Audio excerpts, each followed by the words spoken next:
Você falou que ela era totalmente republicana. Nos escritos dela, você conseguiu encontrar o que ela acusava a monarquia? Esse dualismo?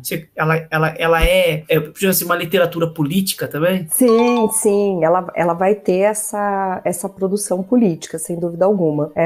E isso ela coloca algumas vezes na poesia, já no momento em que ela está nesse contexto, né? Um pouco antes aí da Comuna de Paris, né? Em toda essa relação de ter vivenciado, né, esses dias da Comuna, então nós vamos encontrar uma literatura política, né? E ela entra na Comuna de Paris, e aí só lembrando, a Comuna de Paris aconteceu de março até maio de 1871, né? Então, quando ela entra aí nesse contexto, ela acreditava na República. Eu acho que as próprias ideias republicanas do Victor Hugo acabaram tendo impacto na formação da Louise, junto com esses pensadores iluministas, mas depois disso, né, ela se identificava por um bom tempo com as ideias do Auguste Blanc, né? Então ela era considerada uma blanquista, né, digamos assim. Mas a experiência da Comuna de Paris, né, os julgamentos, acabam levando ela para um outro caminho. É quando ela deixa de acreditar, né, nesse sistema republicano, porque ele não seria um sistema representativo direto, né? O que é isso? Hoje nós vamos às urnas, digamos assim, e as pessoas votam em um representante, que por 4 anos vai fazer o que ele quiser. E ela achava que isso não representava de fato, né? A experiência da comuna é o que nós chamamos de representatividade direta. Então, fazia-se as assembleias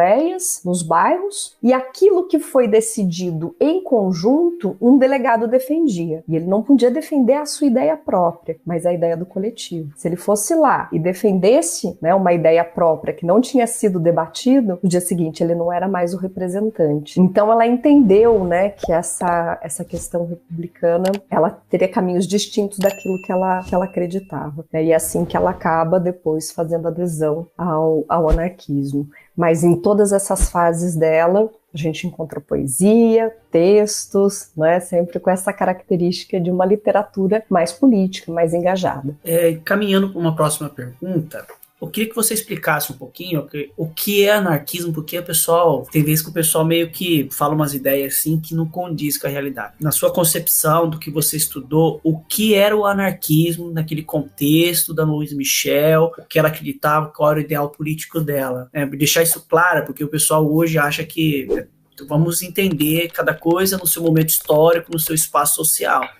Se pudesse falar um pouquinho sobre isso. Mas, João, não é muito diferente das ideias anarquistas de hoje. A questão está fortemente centrada numa recusa do Estado, né, enquanto esse ente que paira sobre todos, né, então os anarquistas eles não aceitam essa autoridade estatal, né, encara-se o Estado, né, como se fosse principalmente um mecanismo de opressão, de repressão, que tem uma relação direta, né, com o capitalismo e com a manutenção desse sistema, que é um sistema injusto, né? Então, assim, quando a Louise Michel se coloca como anarquista, ela está fazendo essa recusa a hierarquias, autoridades, né? E hoje ainda é a pauta, né, anarquista. Claro que com vários elementos, né, que a gente pode pensar, como a questão da solidariedade, que é fundamental, né, entre os anarquistas, pensar formações de sujeitos solidários que transformem a sociedade, que vivam, né, em comunhão,